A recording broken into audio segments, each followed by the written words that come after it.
Assalamualaikum warahmatullahi wabarakatuh. Ketemu lagi dengan saya, teman-teman sekalian. Kali ini kita masih di buku yang sama, yaitu Lapis-Lapis Keberkahan, karya dari Ustadz Salim Aufillah. Alhamdulillah.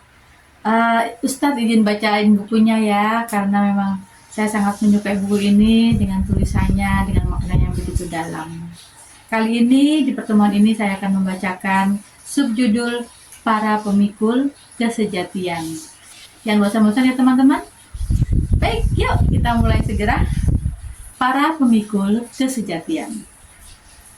Seorang berilmu belumlah beranjak dari kebodohan atas apa yang diilmuinya hingga dia mengamalkannya. Fudail Ibnu Iyad. Dalam kunjungan ke Inggris beberapa waktu lalu, ada satu kelucuan yang menjelma jadi bahan renungan. Konon, jika sesama orang Indonesia yang sohih tentu saja bertemu satu sama lain, maka pertanyaan di antara mereka adalah, masjidnya di mana ya? Tetapi jika ke kawan India, Pakistan, dan Bangladesh yang saling berjumpa, soalan mereka yang ajukan adalah, di mana kita akan membangun masjid? Maka di perpustakaan Central London Mosque, sebuah buku setebal 150 halaman yang memuat daftar, gambar, dan ikhtisar riwayat semua tempat ibadah kaum muslimin di kota tersebut memberi keterangan bahwa 95% dari masjid dan musola dibangun oleh kekawan India, Pakistan, dan Bangladesh.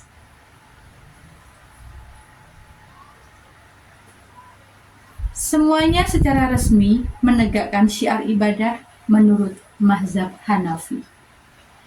Imam Abu Hanifah, An-Nu'man ibn Sabit, semoga Allah menyayangi. Sungguh, dia tidak hanya mewariskan fikih bagi para penganut mazhabnya, dia titiskan pula ruh beragama yang bersendikan warok, zuhud, dan kedermawanan. Dan sifat-sifat yang melekat pada wataknya terturunkan bagi sebagian besar penganut mazhabnya hingga hari ini. Mereka yang dalam perantauannya gigih bekerja, rela menghemat nafkahnya, dan menakjubkan dalam infaknya. Seorang tokoh muslim Indonesia di Inggris Raya berkisah dengan nada cemburu yang indah. Betapa dia mengenal banyak di antara Khorasani Brothers. Demikian untuk meringkas sebutan bagi mereka yang mampu menyisihkan hingga separuh pendapatannya demi menggegaskan pembangunan masjid atau menghidupkan lembaga charity. Betapa mereka adalah para pewaris sah Abu Hanifah, adalah sang imam pada zamannya, seorang niagawan yang jujur dan amanah. Penuh kehati-hatian beliau berdagang di Kufah dan menghindar dari para penguasa yang menebar hibah dan hadiah. Sungguh beliau mendapatkan harta dengan cara yang halal, lalu membelanjakannya di tempat yang semestinya. Telah menjadi kebiasaan beliau, setiap sampai haul, yakni 1 tahun, beliau menghitung laba niaga yang didapatnya. Lalu beliau sisihkan sekadarnya untuk mencukupi kebutuhan. Sebagian besar lainnya dibelikan berbagai barang untuk para penghafal Al-Quran, pembelajar hadis, pengkaji fikih, dan murid-muridnya, baik berupa makanan maupun pakaian. Beliau menyerahkan semua itu sembari berkata, ini adalah laba dari hasil perniagaanku bersama kalian. Allah mewujudkan di tanganku apa yang kalian amanahkan. Demi zat yang jiwaku berada genggamannya, aku tidak memberi kalian dari hartaku sendiri, melainkan karunia Allah untuk kalian yang dianugerahkannya melaluiku. Pada tiap-tiap rizki, sungguh tidak ada daya dan upaya seseorang kecuali semata dari Allah Azza wa Jalla. Halaman-halaman manakib tentang kemuliaan Abu Hanifah sungguh amat tebal. Cukuplah kesaksian dari seorang sosok agung lain pada zamannya untuk meringkasnya. Inilah imam penduduk Khurasan, Abdullah ibnu Al-Mubarak menegaskan, tiap kali kubaca ayat tentang ulul albab di dalam Al-Quran, maka nama yang paling terbetik di benak tentang sosok semacam itu adalah Abu Hanifah An-Nu'man. Siapakah ulul albab? Di 16 tempat dalam Al-Quran, Allah menyebut ulul albab dengan penuh penghargaan. Merekalah para pemilik kedalaman pemahaman. Dalam diri mereka bersenyawalah ilmu sejati. Dalam jiwa mereka bersemayam hasanah suci. Maka dari lisan mereka hikmah tumpah ruah. Maka dalam perbuatan mereka teladan bersinar-sinar. Dilapis-lapis keberkahan. Ulul albab adalah sebutan indah untuk para pemikul pengetahuan hakiki. Albab adalah bentuk jamak dari lub, artinya intisari dari sesuatu yang paling dalam letaknya.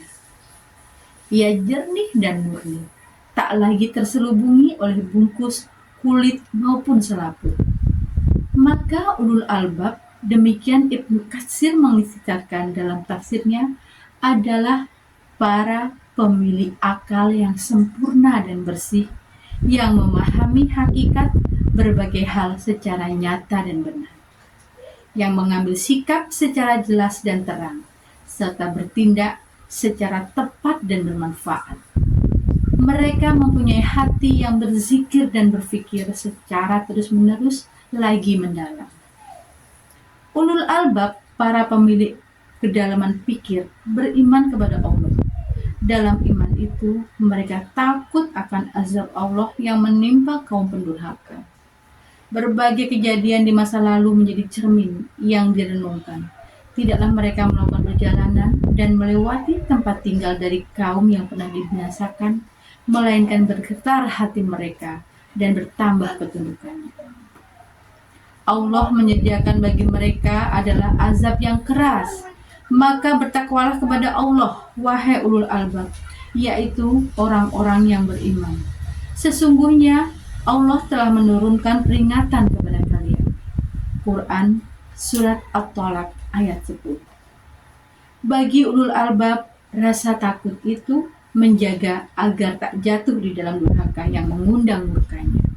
Rasa tunduk itu menjaga agar mereka tak meremehkan kebenaran yang mungkin saja datang melalui sesama. Al-Quran turun senantiasa menjadi pengingat bagi mereka.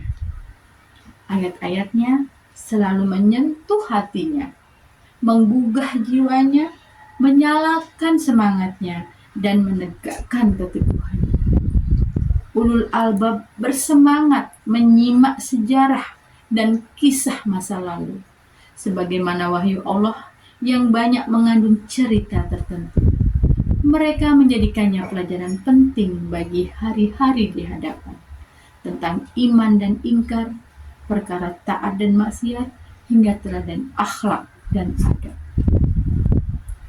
Sesungguhnya pada kisah-kisah mereka itu terdapat pengajaran bagi ulul albab.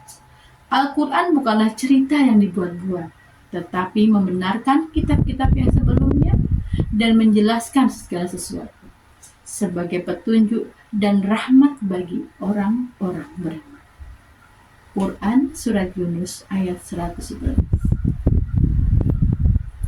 Dalam kisah para rasul dan kaum mereka, demikian Imam Ibnu Katsir menyatakan dalam tafsirnya, serta bagaimana Allah telah menjayakan orang-orang beriman dan merendahkan orang-orang yang ingkar, terdapat pelajaran bagi para pemilik kedalaman pikir.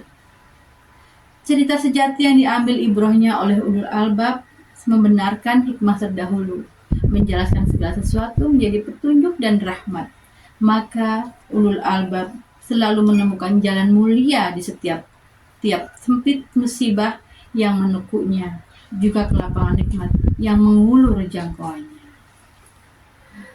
Alhamdulillah, Masya Allah, ini bercerita tentang Abu Hanifah beserta dengan keturunannya, di mana mereka begitu dermawan dan sangat hanif, sangat lurus ya, dengan kehidupannya, bagaimana mereka menyisihkan sebagian dari pendapatannya untuk membangun masjid Allah. Semoga kita semua termasuk dalam orang-orang yang berperilaku sama dengan mereka. Baik untuk teman-teman yang ingin komentar atau bertanya, silahkan komen-komen di bawah. Terima kasih. Insya Allah kita akan bertemu di kesempatan yang lain. Wassalamualaikum warahmatullahi wabarakatuh. Salam.